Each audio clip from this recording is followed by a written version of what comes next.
건너와서 우리를 도우라 두 번째 시간입니다.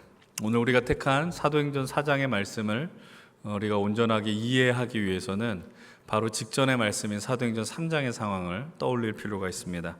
예수 그리스도의 제자 사도 베드로와 요한이 바로 성전에 올라가게 됩니다. 그 올라가는 시간은 바로 기도하는 시간이다라고 성경은 기록을 하고 있습니다.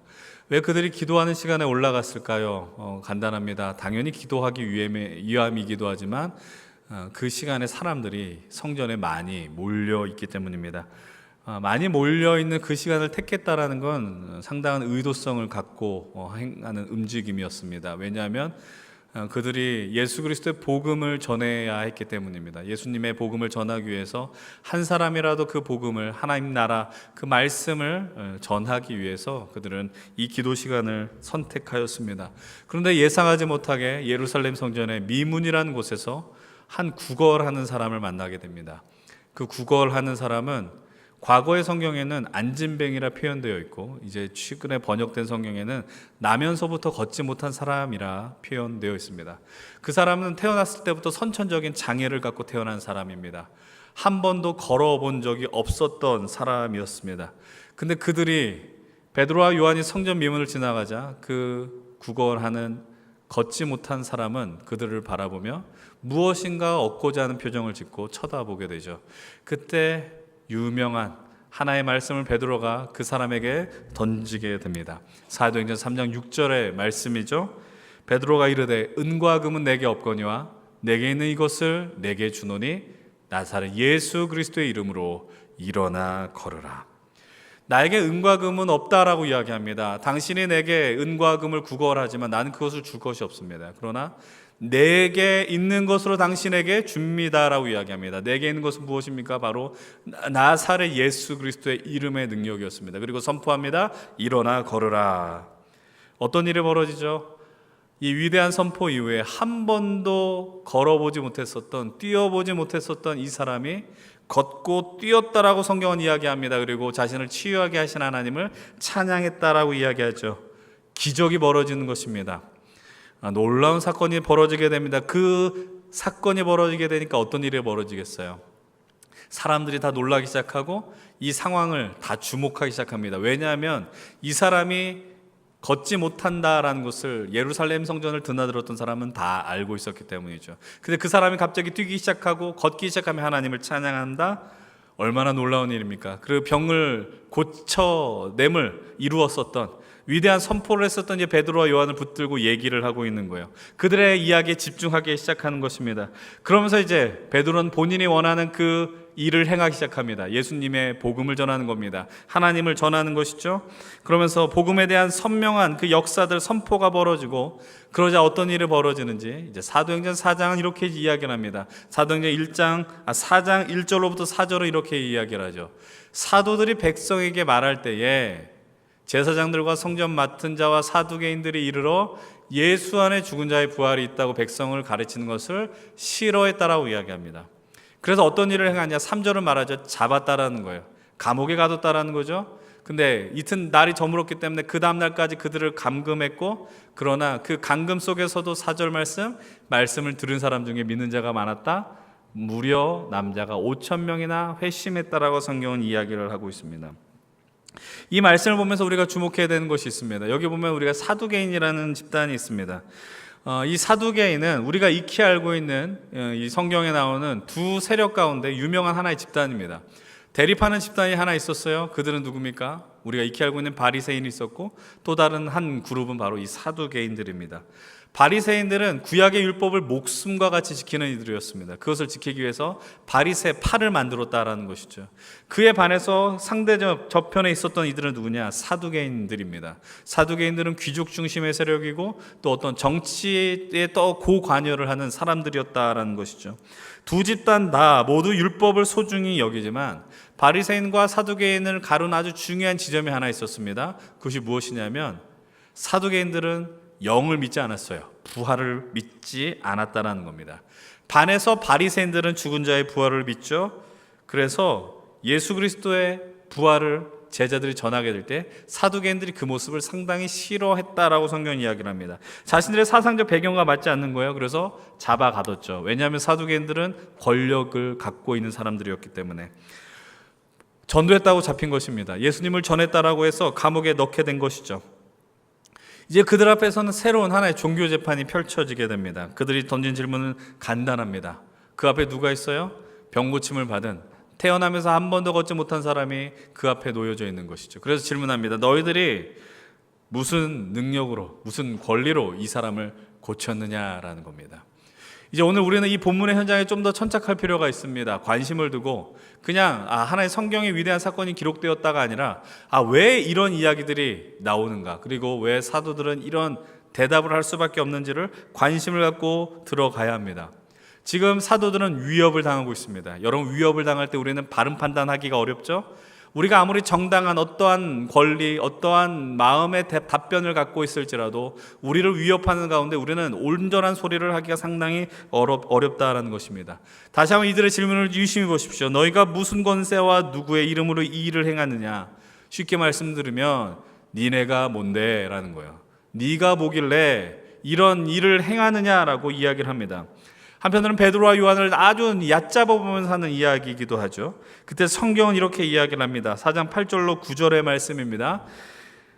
이에 베드로가 성령이 충만하여 이르되 백성의 관리들과 장로들아, 만일 병자에게 행한 착한 일에 대하여 이 사람이 어떻게 구원을 받았느냐라고 오늘 우리에게 질문한다면, 너희들이 이렇게 질문한다면 우리는 기꺼이 이렇게 대답하겠다라고 이야기를 합니다. 본문 10절은요, 함께 읽어봅시다. 10절입니다. 함께 10절 시작.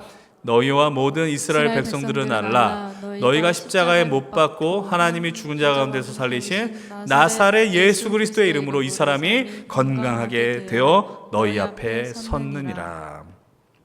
예수의 이름이 이 사람을 이렇게 서 있게 했다라고 이야기하는 거예요. 예수님의 이름의 능력이 이 병든 자를 회복시켰다, 치유했다라고 이야기를 합니다. 근데 이 말씀 속에 유대인들을 상당하게 불편케 하는 구절이 하나 있습니다. 그것은 무엇이냐면 너희가 죽인 예수님이라고 표현합니다. 예수 그리스도를 죽인 가장 주범이 누구냐? 성경은 말합니다. 유대인들과 종교 지도자들이었다라는 거예요. 유대인들의 아픔을 찌르니 그들은 예수님의 이름을 전하는 것을 너무나도 더 싫어할 수밖에 없습니다. 그런 가운데서 제자들은 그 유명한 12절의 말씀을 아주 당당하게 선포하게 됩니다. 우리 함께 12절 말씀 우리도 힘차게 한번 읽어보겠습니다. 시작. 다른 이로서는 구원을 받을 수 없나니 천하 사람 중에 구원을 받을 만한 다른 이름을 우리에게 주신 일이 없음이라 하였더라. 아멘. 우리가 이 기독교 역사 속에서, 교회 역사 속에서 통틀어 찾아볼 때 이 구원에 대한 이렇게 확실한 말씀은 없는 것 같습니다. 예수 그리스도 외에는 구원을 얻을 수 없다는 것이죠. 기독교를 비난하는 사람들, 교회를 비난하는 사람들은 늘 하는 이야기가 있습니다. 그것이 무엇이냐면 왜 너희들만 왜 구원의 진리를 독점하냐라는 거예요. 왜 수많은 종교들이 있는데 왜 너희들만 구원받을 수 있는 진리냐라고 독점하냐라고 비난하는 것입니다. 우리는 예수 그리스도를 믿으면서 많은 사람들을 사랑해야 합니다. 포용해야 하고 이해하고 용납할 수 있어야 하지만, 그러나 단 한 가지 바꿀 수 없는, 대체할 수 없는, 타협할 수 없는 지점이 하나 있습니다. 그것은 바로 예수 그리스도의 이름입니다. 예수의 그 구원, 예수 그리스도의 능력과 그 무엇과 우리는 대체할 수 없다. 그 무엇도 어떤 신과 어떤 사상과도 대체할 수 없다라는 것을 우리는 기억해야 하는 것이죠. 베드로와 요한이 이렇게 당당하게 예수의 이름을 선포하니까 주변에 있는 사람들이 놀라 자빠지기 시작합니다. 너무 놀라는 거예요. 입이 다물어지지 않습니다. 왜 그럴까요? 우리 13절, 14절을 통해 그 근거를 발견할 수 있습니다. 함께 읽겠습니다. 그들이 베드로와 요한이 담대하게 말함을 보고 그들을 본래 학문 없는 범인으로 알았다가 이상히 여기며 또 전에 예수와 함께 있던 줄도 알고 또 병 나은 사람이 그들과 함께 서 있는 것을 보고 비난할 말이 없는지라. 베드로와 요한을 뭐라고 이야기를 합니까? 학문 없는 범인이라고 이야기합니다. 범인은 보통 사람이잖아요. 근데 거기 앞에 수식어가 뭡니까? 학문 없대요. 우리가 지난주 여러분들 말씀 기억하신지 모르겠는데 성령의 임재가 강력하게 임하니까 주변에 있는 사람, 그들에게 방언이 터지기 시작합니다. 방언은 뭐라고 그랬어요? 우리가 알아듣지 못한 언어가 아니고 그들의 언어, 실제 우리들이 사용하는 그 외국말이었다라고 이야기를 했습니다. 그러니까 사람들이 놀라는 거죠. 저 사람들 갈릴리 사람들 아니냐? 이 말에 담긴 의미가 뭐라고요? 쟤네들 무식한 촌놈들이잖아 라는 거예요. 마찬가지입니다. 베드로와 요한을 향해서도 이렇게 얕잡아보는 거예요. 쟤네들 공부 하나 한 일자 무식들 아니냐라는 거예요. 그런데 이렇게 막힘없이 예수 그리스도의 이름을 전하니 그들은 놀랄 수밖에 없는 겁니다. 심지어 옆에 누가 있습니까? 치유함을 받은 그 나음을 입은 병자가 그 앞에 놓여 있는 겁니다. 그러니까는 그들로 하여금 예수의 이름을 전하지 못하게 하고 싶지만 어떻게 할 근거가 없다라는 거예요. 아무 말을 할 수 없는 거예요. 그들을 핍박하고 싶습니다. 그들의 입을 막고 싶습니다. 근데 그럴 수 있는 근거가 점점 희박해져요. 왜냐하면 그들의 말을 따른 수많은 사람들이 그 주변에 있었기 때문입니다. 그리고 오랜 시간 회의 끝에 내린 하나의 결론이 있어요. 기껏 내린 대응이 무엇입니까? 바로 16절 함께 읽어봅시다. 뭐라고 이야기하는가요? 이 사람을 어떻게 할까? 그들로 말미암아 유명한 표적 나타난 것이 예루살렘에 사는 모든 사람에게 알려졌으니 우리도 부인할 수 없다. 다 보고 있으니까 부인할 수 없다는 거예요. 내가 쟤를 미워하고 내가 핍박하고 싶지만 너무 그 사람이 잘해요. 그러니까 욕은 뒤에서 할 수 있지만 무신할 수 없는 것, 이런 지경에 이르렀다라는 것이죠. 그러면서 기껏 내린 아주 유치한 결론입니다. 17, 18절 같이 한번 읽어보겠습니다. 이것이 민간에 더 퍼지지 못하게 그들을 위협하여 이후에는 이 이름으로 아무에게도 말하지 말게 하자 하고 그들을 불러 경고하여 도무지 예수의 이름으로 말하지도 말고 가르치지도 말라 하니. 더 이상 예수의 이름으로 전하지 말라라고 이야기합니다. 여러분, 우리가 잊어서는 안 되는 게 있습니다. 사도행전 2장을 보면요, 교회가 칭찬받았다라고 이야기를 해요.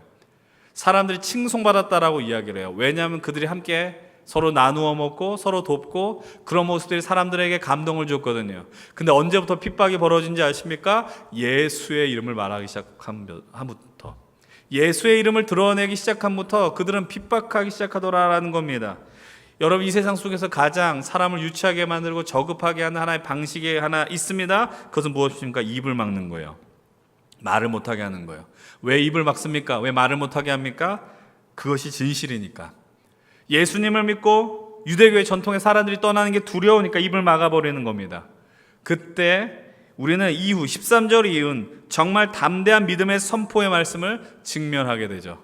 본문 19절 20절의 말씀입니다. 이 상황을 상상하면서 보셔야 됩니다. 핍박당하고 입을 막게 하고 두려움을 주는 그 현실 속에서 베드로와 요한이 이렇게 이야기합니다. 19절 20절 함께 읽겠습니다. 베드로와 요한이 대답하여 이르되 하나님 앞에서 너희의 말을 듣는 것이 하나님의 말씀을 듣는 것보다 옳은가 판단하라. 우리는 보고 들은 것을 말하지 아니할 수 없다니. 아멘. 너무나 당연한 질문 아닙니까? 하나님 앞에서 누구의 말을 듣는 게 옳으냐? 너희들의 말을 듣는 게 옳으냐? 하나님의 말을 듣는 것이 옳으냐? 비교 대상이 될 수 없죠. 여러분들, 우리가 누구의 말을 듣겠습니까? 이 하나님의 말씀 앞에 순종하시겠습니까? 아니면 여러분들에게 힘을 과시한 사람 앞에 순종하겠습니까? 당연히 하나님이라 이야기해야겠죠. 비교할 수 없는 거예요. 너무나도 당연한 상황 속에 있다라고요. 근데 사실 그 현실이 되면 쉽지 않아요. 두렵죠. 저는 이 말씀을 처음 발견했을 때 제 마음속에 얼마나 그 감동이 있었는지 몰라요. 찌릿하다라고 이야기하잖아요. 막 닭살이 돋는 그런 순간까지 임했어요. 세상이 예수의 이름을 전하지 못하게 할 때, 막으려고 할 때 당당하게 외칩니다. 우리는 보고 들은 것을 말하지 아니할 수 없다라는 겁니다. 누구도 내 입을 막을 수 없다라는 거예요. 누구도 내 마음을 가둘 수 없다라고 이야기합니다. 그들은 무엇을 보았습니까? 무엇을 들었습니까? 예수 그리스도의 십자가를 보았습니다. 예수 그리스도의 부활을 직접 목격했습니다. 예수님이 전한 하나님 나라를 들었고요, 온 세상을 향한 십자가의 죽음, 그분의 시신이 누웠을 때 열렸던 돌무덤을 그들은 목격했고 3일 만에 살아나셔서 부활하시며 40일 동안 하나님 나라를 증거하신 예수 그리스도의 말씀 앞에 서 있었습니다. 그리고 그들은 보고 들은 것을 전하는 증인이 될 수 있었습니다. 이 당당 앞에 관리들이 기껏하는 것, 위협하고 풀어주는 것 외엔 없었다라는 겁니다. 이것이 오늘 우리가 선택한 본문의 전체 줄거리입니다. 사랑하는 여러분들, 제가 여러분들에게 지난주 드렸던 말씀을 기억을 하십니까? 우리가 믿음을 갖고 살아갈 때, 성도로 살아갈 때 바른 삶을 갖고 살아가는 것 중요하다 말씀드렸습니다. 우리의 삶의 전도제가 되어야 되는 것, 예수 그리스도를 닮아 드러내는 것 중요하다라고 말씀을 드렸습니다. 그러나 그것보다 더 중요한 게 있다라고 말씀을 드렸습니다. 그것은 말하는 것이라고 이야기했어요. 말을 해야 합니다. 말을 해야 되는 것. 말에는 힘이 있습니다. 말하는 자가 있기에 누가 있다 이야기합니까? 듣는 자가 있죠. 그래서 믿음은 들음에서 난다라고 이야기합니다. 근데 말하는 자가 있기 위해서는 보내는 자가 있어야 된다라는 것을 말씀을 드렸습니다. 우리는 이 말씀 앞에서요, 정말 근본적인 질문을 던져야 됩니다. 왜 유대인들이, 왜 종교 지도자들이 예수의 이름으로 말하지도 말고 가르치지도 말라 했느냐? 간단합니다. 두렵기 때문입니다. 무섭기 때문입니다. 자신을 포함한 사람들이 진리를 아는 것, 예수 그리스도를 아는 것, 그것이 두려워요. 왜냐하면 복음을 깨닫게 되면, 예수님을 만나게 되면 우리가 제일 먼저 하는 게 뭐예요? 내가 죄인인 것에 직면해야 하기 때문입니다. 죄인인 것을 직면하는 것만큼 두려운 일이 없어요. 내가 죄인이다? 근데 여러분, 그것을 통과해야만 진리의 자리로 들어갈 수 있습니다. 여러분들, 진실을 갖고 있다는 건 참 위대한 일입니다. 근데 진실을 간 사람들은 핍박하기 시작합니다. 과거 우리나라에 자유가 없던 시절이 있었음을 여러분들 아십니까? 우리가 태어나기 훨씬 전의 일입니다. 그때 자유를 막는 가장 기본적인 방법이 하나 있었습니다. 언론을 장악하는 겁니다. 사람의 눈과 귀를 막아버리는 겁니다. 사람들을 바보로 만들어버리는 겁니다. 제가 옛날 이야기라고 했지만 사실 옛날 이야기는 아닌 것 같아요. 오늘을 사는 우리 현실 속에서도 흔히 볼 수 있는 일인지 모르겠어요. 어쨌든 간에 왜 말을 못하게 하느냐라는 거예요. 두렵기 때문입니다. 다르게 표현하면 그들이 쌓아 올린 것은 거짓 위에 올라가 있는 성이기 때문에 진짜를 말하면 그게 무너질까 봐 두려워서 말을 못하게 합니다. 근데 오늘 베드로와 요한을 보십시오. 그들이 담대한 선포를 합니다. 다른 이로서는 구원을 얻을 수 없다라고 이야기를 합니다. 다른 이름을 우리에게 주신 일이 없다라는 거예요. 예수의 이름이 아니고서는 구원을 얻을 수 없다. 영원한 생명을 누릴 수 없다라는 것이죠. 그래서 예수의 이름으로 말하지도 말고 가르치지도 말라라는 위협 앞에서 당당하게 이야기합니다. 내가 하나님 앞에 하나님의 말을 듣는 게 옳으냐? 너희의 말을 듣는 게 옳으냐? 어떻게 이것을 비교할 수 있습니까? 당연히 하나님의 말씀 앞에 서 있어야 되는 것이죠. 그런데 어려운 것 같은, 여러분, 그들이 이렇게 말할 수 있는 그 이유가 있다는 걸 기억하셔야 됩니다. 어려운 것 같지만 간단합니다. 그것은 그들이 진짜를 갖고 있었기 때문입니다. 진짜 진리와 생명을 그들은 소유하고 있었기 때문에 그 위협 속에서도 이런 담대한 말씀을 선포할 수 있었다는 사실입니다. 사랑하는 여러분들, 진짜를 간다는 건 얼마나 힘이 큰지 아십니까? 진짜를 간다는 건 힘이 있다는 거예요. 어마어마한 힘이 있다는 거. 아주 단편적인 예를 한번 들어볼까요? 가짜는요, 우리를 두렵게 하거든요. 여러분 흔히 우리는 진품을 갖고 싶지만 여력이 안 되니까 소위 말하는 이미테이션 제품, 짝퉁을 갖게 됩니다. 여러분, 우리는 짝퉁을 가지면 어떤 일이 벌어질까요? 힘이 없으니까 위축됩니다. 왜요? 저게 짝퉁인 것이 밝혀질까 봐. 근데 여러분, 진짜 유명한 브랜드의 진품을 갖고 있으면 괜한 힘이 생겨납니다. 이렇게 살라는 얘기가 아니에요. 예를 드는 거예요. 근데 여러분, 사랑도 마찬가지예요. 거짓된 관계, 온전하지 않은 관계에서 사랑한다고 하지만 그 사랑은 두려움을 갖게 되죠. 그리고 남들의 시선에 지배받은 사랑을 하게 되면 그 사랑에 발각될까 봐 마음에 두려움이 와요. 내 진실되지 않은 마음이 드러날까 봐. 그런데 진짜 사랑하면 마음에 평안이 넘쳐요. 두려워하지 않아요. 힘이 있어요. 진짜는 진짜 힘이 있다니까요. 그래서 가짜는요, 감추려고 숨기려고 합니다. 그런데 진짜는 드러내려고 합니다. 그 자체에 힘이 있기 때문이에요. 오늘 말씀의 제목은 제가 이렇게 정해봤습니다. 무엇이 우리를 담대하게 하느냐라는 겁니다. 사랑하는 여러분들, 무엇이 정말 우리를 담대하게 할까요?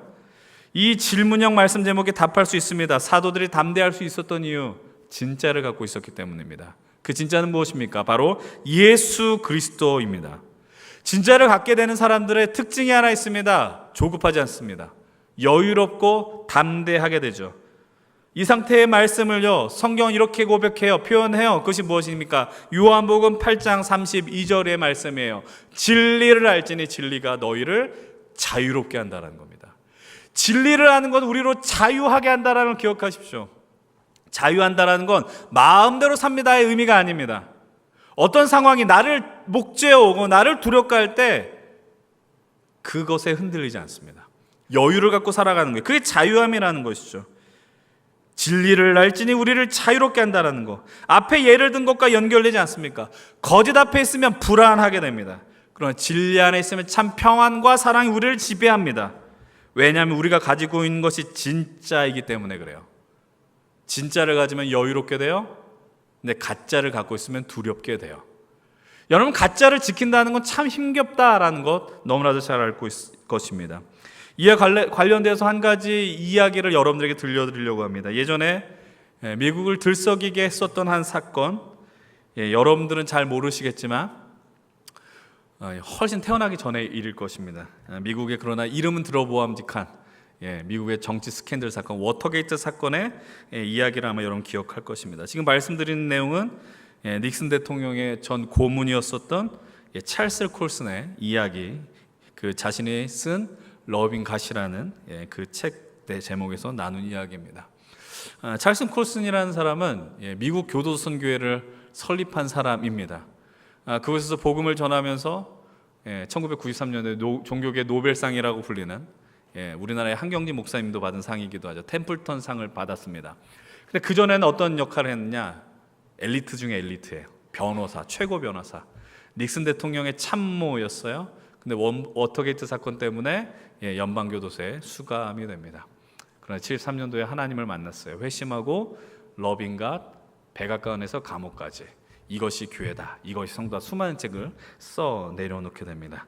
근데 그 안에서 담긴 내용, 이런 이야기를 합니다. 러빙갓이라는 책에서 이런 이야기를 하는데 1972년도에 워터게이트라는 건물이 있습니다. 근데 거기에 하나의 민주당 사무실에 절도범이 들었습니다. 근데 절도범이 잡혔어요. 근데 그 안에 그 백악관 직원의 이름이 적혀 있는 것이 그 절도범에게 발각된 거예요. 쪽지가 발견된 거예요. 파문이 일기 시작합니다. 그러니까는 백악관이 관련된 사건이구나라는 것이 좀 이렇게 느껴지는 거겠죠. 근데 그 사건이 벌어진 그 해에 닉슨 대통령이 재선합니다. 미국은 우리나라와 같이 단임제가 아니고 연임을 할 수 있죠. 그리고 그때 그 다음에 미국을 참 힘들게 했었던 월남전을 닉슨 대통령이 종결을 시킵니다. 그러니까 사람들이 그 닉슨을 향해서 열광하는 거예요. 인기가 많아지는 겁니다. 그러니까 대통령으로서의 그 인기가 오늘 우리로 치면 최소 60, 70% 지지율이 아마 닉슨에게 있지 않았겠어요? 그런데 워터게이트 그 사건의 망령이 사라지지 않았다라는 거죠. 계속 확대가 되는 거예요. 의혹이 증폭되기 시작하는 겁니다. 그래서 73년 3월 21일에 대통령의 보좌관들이 모여서 하나의 사건을 꾸밉니다. 그게 뭐냐? 이 사건을 닉슨은 알지 못했다. 그래서 조직적으로 사건을 꾸미는 게 바로 이 워터게이트 사건이었다는 겁니다. 근데 그 음모에 참여한 사람이 있었습니다. 10명의 닉슨의 보좌관들이었는데 그때 당시 미국의 최고 엘리트 중에 엘리트들 그 10명이 모였어요. 최고 미국의 변호사들이었기 때문에 모두 법률 전문가 아니겠습니까? 쉽게 말하면 어떻게 하면 법을 빠져나갈 수 있고 어떻게 하면 이것을 모든 걸 피할 수 있는지를 정확하게 알고 있는 사람들이었어요. 어떻게 하면 은폐할 수 있는지 완전 범죄를 꿈꿨던 사람들이라는 겁니다. 그리고 그들을 하나 되게 한 게 있었습니다. 닉슨의 열렬한 지지자들이었습니다. 닉슨을 위해서는 우리는 무엇든지 할 수 있다. 그러니까 최고 수입을 올릴 수 있는 변호사직을 다 내려놓는 거예요. 닉슨과 함께 백악관으로 들어와서 24시간 닉슨이 하는 일을 돕고 닉슨을 위해서 일하는 사람들이었다는 겁니다. 닉슨도 그들의 충성심에 감복하고 아주 막강한 권한을 줍니다. 그 10명의 보좌관들이 원하면은 전용기도 대령할 수 있었었고 또 어떤 연방정부 예산 편성을 하는데도 영향을 끼칠 수 있었고 또 유명미술관 작품이 너무 좋은 게 있으면 그 사람들에게 요청을 해서 자신들에게 집에 걸 수 있게 할 수 있는 권한까지 있었다라는 것이죠. 사실 닉슨은 지키기 위해서 했다라기보단 그들이 갖고 있는 권한이 얼마나 달콤했겠어요. 그러니까 그들은 이 닉슨이 이 워터게이트 사건을 알지 못한다. 아주 적극적인 작전을 펼쳤습니다. 성공할 수 있을 거라 믿었습니다. 그런데 그들의 시도는 18일 만에 무너졌습니다. 그들이 그토록 입을 맞췄어요. 이렇게 하면 이렇게 대답해야 돼. 이렇게 질문이 있으면 우리는 이렇게 나갈 수 있어. 근데 지변 검사의 질문에 그들의 맞춘 입은 18일 만에 다 깨져 버렸다는 겁니다. 여러분 알고 있는 것처럼 결국 그 일 때문에 닉슨은 탄핵 직전까지 가다가 자진 사임하는 그런 불명예스러운 대통령이 되었습니다. 그리고 찰스 콜슨이 질문합니다. 왜 이런 일이 벌어졌느냐? 간단하죠. 자신들이 지키려고 했었던 건 거짓이었기 때문에. 그래서 찰스 콜슨이 이 이야기를 가지고 부활의 이야기를 꺼내서 증명하는 거예요. 부활의 이 증거가 무엇이냐? 증언이 무너지지 않았다는 것이죠. 사랑하는 여러분들, 참 그런데 거짓과 악이 얼마나 집요한지 아세요? 거짓과 악이 너무 집요해요. 끊임없이 되살아나요. 대한민국의 기독교가 임한 지가 거의 140여 년이 됩니다. 근데 그 사이에 이단 사입이 그리고 자칭 예수라고 하는 사람이요 거의 70명 정도 돼요. 그러니까 우리나라 예수님이 70명 태어났다는 거예요. 이단 전문가들은 그렇게 이야기를 하고, 근데 우리는 알고 있어요. 악은 영원하지 못하다라는 거예요. 왜냐? 진리가 아니기 때문에. 제가 방금 말씀드렸습니다. 거짓과 악이 집요하다. 심지어 성실합니다. 왜 성실해요? 간단해요. 우리의 탐욕과 직결되어 있기 때문이에요. 우리의 욕심, 탐욕과 악은 정말 밀접하게 연결되어 있어요. 그래서 오히려 오늘날 우리가 보는 게 뭐냐? 악에 있는 사람들이요 더 담대해요. 악을 택하는 사람들이 더 뻔뻔할 정도로 담대하고 그렇게 행동을 한다라는 거예요. 제가 오늘 우리 사회를 보면서 정말 병들었다고 하는 부분이 있어요. 그게 뭐냐? 사람들이 거짓과 진실 앞에 있는데 진실을 말하는 사람들이 힘겨운 것을 보게 됩니다. 진짜를 택한 사람들이 핍박받고 진리를 택한 사람들이 고통받는 것을 흔하게 보게 되는 현실 속에 있다는 거예요. 사람들은 진실을 말하는 사람들 지켜주지 않아요. 왜냐하면 내가 그 사람들을 도와줬다가 나도 피해가 입을까 봐. 여러분, 이게 그냥 제가 없는 이야기를 하는 게 아니에요. 여러분들이 숱하게 경험하는 일들이 될 거라는 거예요. 왜냐하면 오늘 우리 시대가 그만큼 악이 지배하고 있기 때문이에요. 누군가 악의적으로 거짓을 퍼뜨립니다. 루머를 퍼뜨립니다. 그러면 그것을 누가 증명해야 됩니까? 거짓을 퍼뜨린 사람이 해야 되잖아요. 근데 우리 이 시대가 망가졌다는 말의 의미는 뭐냐? 그 루머에 휩싸인 사람이 나 아니에요 라고 자꾸 증명해야 돼요. 이거 사회가 지독하게 병이 들었다는 증거입니다. 최근에 제가 경험한 이야기를 몇 가지 좀 나눠드리도록 하겠습니다. 제 주변에 어떤 사람이 학교에 학폭 문제가 불거졌습니다. 학폭이라는 건 당연히 가해자와 피해자가 있는 문제겠죠. 명백하게 가해자, 피해자가 나뉘어 있습니다. 쌍방과실이 아닙니다. 그런데 그 가해자의 부모가 그리고 가해자가 그 집단에 어떠한 영향력을 갖고 있었어요. 쉽게 말하면 어떤 이해관계가 얽혀 있었다는 거죠. 그러면서 사람들이 말하는 겁니다. 물론 표현은 그렇게 하지 않았지만 어떠한 간담회가 있을 때 이렇게 질문했다라는 겁니다. 이 가해자를 구제할 방법은 없습니까? 제가 하는 게 이게 없는 이야기가 아니라 실제로 벌어진 거예요. 이렇게 했지만 실수할 수 있잖아요. 맞아요. 실수할 수 있어요. 근데 그 실수를 구제하기 위해서는 그 사람이 얼만큼 사죄했느냐, 용서했느냐 이런 것들이 전제가 되는데 그런 것 하나 없이 그냥 쉽게 말합니다. 이 가해자를 어떻게 구제할 수 있습니까?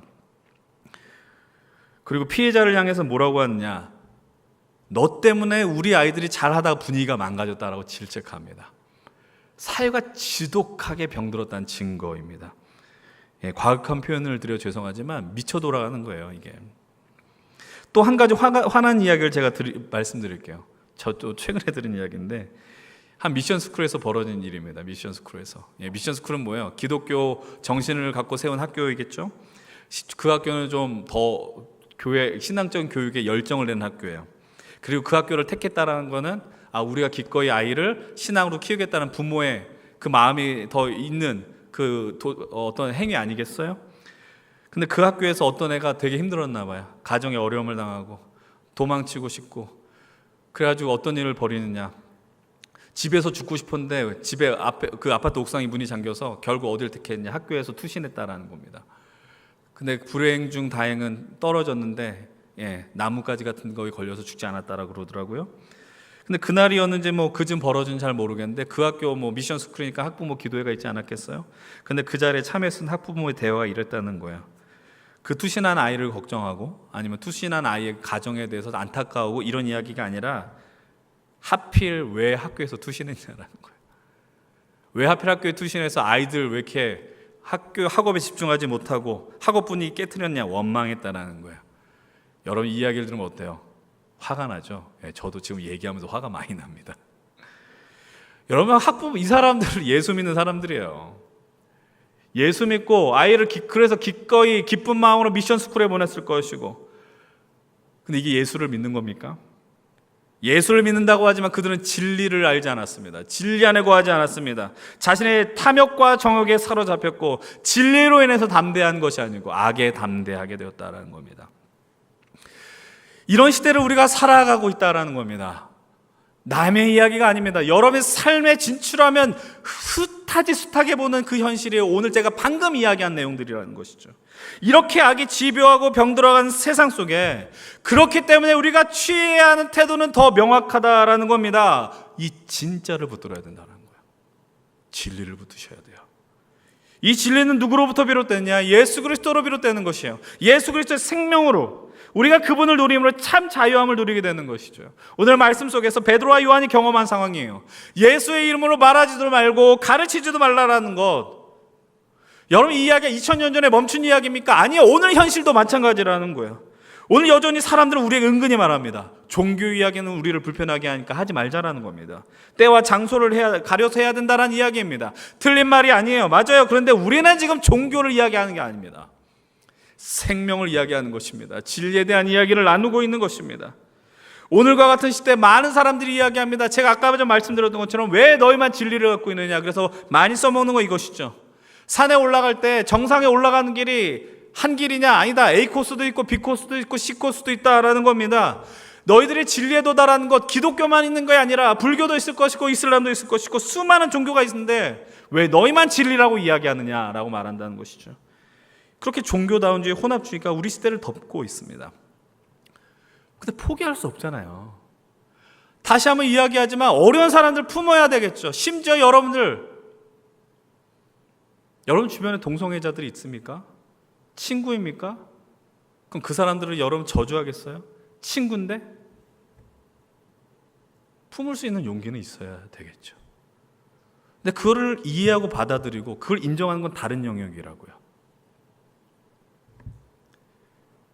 그런 사회적 분위기 속에서 베드로와 요한이 말한 걸 우리는 잊어서는 안 됩니다. 잊지 말아야 됩니다.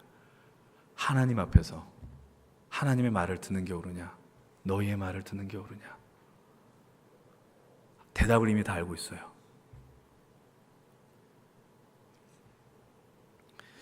진리로 담대하다라는 것은요, 우리가 길거리 나가서 피켓을 들고 전도할 수 있는 담력을 이야기하는 게 아닙니다. 예수 그리스도 통해 누리는 생명, 우리가 그 진리 안에 거할 때 우리 그 담대함이 주는 그 가장 큰 힘이 뭔지 아십니까? 악이 팽배한 세상 속에서 중심을 잡게 해줍니다. 악이 우리를 막 끌어가거든요. 흔들어 버리거든요. 예수를 믿지만 적당하게 믿으라고 이야기를 하거든요. 그때 우리는 힘을 갖게 되는 거예요. 세상 우리를 흔들 것이지만, 그리고 세상은 우리를 향해서 예수가 밥 먹여주냐 외치겠지만, 우리는 이 담대함을 갖고 우리의 중심을 잡을 수 있게 될 것입니다. 사랑하는 여러분, 우리는 이 진리를 붙들게 될 때 우리를 흔드는 수많은 현실 속에서 우리는 이 자리를 지킬 수 있는 힘을 얻게 될 것입니다. 여러분들 예수 그리스도의 복음 안에 진리를 붙들게 될 때, 반복해서 말씀드리지만 여러분, 우리 안에 넉넉함과 그 여유 그리고 그 능력들 포기하지 말아야죠. 정말 악이 강력해져서요, 우리의 판단력을 흐리게 할 것입니다. 그때 우리가 하나님이 원하시는 것이 무엇인가, 하나님을 선택할 수 있는 과감함이 있어야 하지 않겠습니까? 그래서 여러분들에게 요청하는 것은 예수님을 믿을 때 좀 열정적으로 믿을 수 있으면 좋겠습니다. 청년의 때 그렇게 하는 거예요. 청년의 때. 나중엔 못하는 게 아니고 너무 힘들어요. 여러분들이 가정을 갖게 될 때, 내 행복해, 믿음의 가정을 이뤄. 아니에요. 남자들은 처자식 벌어 먹여야 되기 때문에 돈 벌어야 되잖아요. 좀 단어 선택이 좀 과격하도록 이해하십시오. 더럽고 치사해도 참아야 된다고요. 그 때로는 우리에게 타협을 요청해요. 이게 내 신앙 양심에 걸리는데, 근데 그거 포기 못해요. 왜냐하면 내게는 내 가족이 있기 때문에. 엄마들은 어떻습니까? 내가 하나님을 아는 그 열정 속에 살아왔는데, 내가 하나님을 사랑하는데 내 자녀를 키우는 것 때문에 내 신앙생활을 자유롭게 못해요. 사무실 들어가 있잖아요. 설교 시간이 안 들린다고요. 애들이 떠들고. 근데 그걸 버티게 하는 힘은 언제냐? 지금 이 시간이에요. 그래서 지금 여러분 제대로 믿으셔야 합니다. 제대로 예수 그리스도를 알아야 됩니다. 열정적으로 하나님을 사랑하며 나아가셔야 됩니다. 진리로 자유하십시오. 그 담대함을 갖고 나아가십시오. 그렇게 될 때 우리의 앞으로의 미래 속에 여러분들을 흔드는 수많은 위협 속에서 여러분들 흔들리지 않고 넘어질 것 같지만 완전히 패배하지 않게 될 것입니다. 그때마다 하나님을 붙들고 일어날 힘이 생겨날 것입니다. 여러분들 나갔다 돌아오고 수만 가지 반복할지라도 주님을 아는 그 믿음 안에서 하나님이 여러분을 책임져 주신 그날을 여러분 수십 번 경험하게 될 것입니다. 마지막으로 한 가지만 말씀드립니다. 예수 그리스도 진리를 통하여 갖는 그 담대함으로 여러분들 우리는 누구냐? 하나님 믿는 하나님의 자녀다. 그 정체성을 잃지 않길 바랍니다. 정체성을 놓치지 마십시오. 여러분들이 어떠한 곳을 가든지 나는 하나님 당신의 자녀입니다. 하나님 나라를 살아간 하나님의 백성입니다라는 그 고백을 잊지 않고 살아가십시오. 세상이 이기는 것 같습니다. 악이 승리하는 것 같습니다. 그러나 반드시 하나님이 승리하십니다. 이 믿음을 놓치지 마십시오. 그렇게 될 때 우리는 반드시 어떤 곳에서든지 담대한 마음으로 하나님 나라를 누리며 살아가게 될 것입니다. 주님 오늘 우리를 향해서 성경을 통하여 말씀하십니다. 세상에서 너희가 환난을 당하나 담대하라. 내가 세상을 이겨노라. 다른 이로서는 구원을 받을 수 없나니 천하 사람 중에 구원을 받을 만한 다른 이름을 우리에게 주신 일이 없음이니라. 하나님 앞에서 너희의 말을 듣는 것이 하나님의 말씀을 듣는 것보다 옳은가 판단하라. 우리는 보고 들은 것을 말하지 아니할 수 없다. 이 담대함을 갖고 하나님이 주신 그 세상 속에 승리를 누리며 나아가는 우리 모두가 되길 간절히 축복합니다. 담대하게 선포하십시오. 나는 하나님 나라의 하나님 당신의 자녀입니다. 열정적으로 뜨거움을 갖고 살아가시 이 청년의 시기를 보내시는 우리 모든 귀한 우리 힘센 청년들과 예배자들 되시길 주의 이름으로 간절히 축원을 드립니다.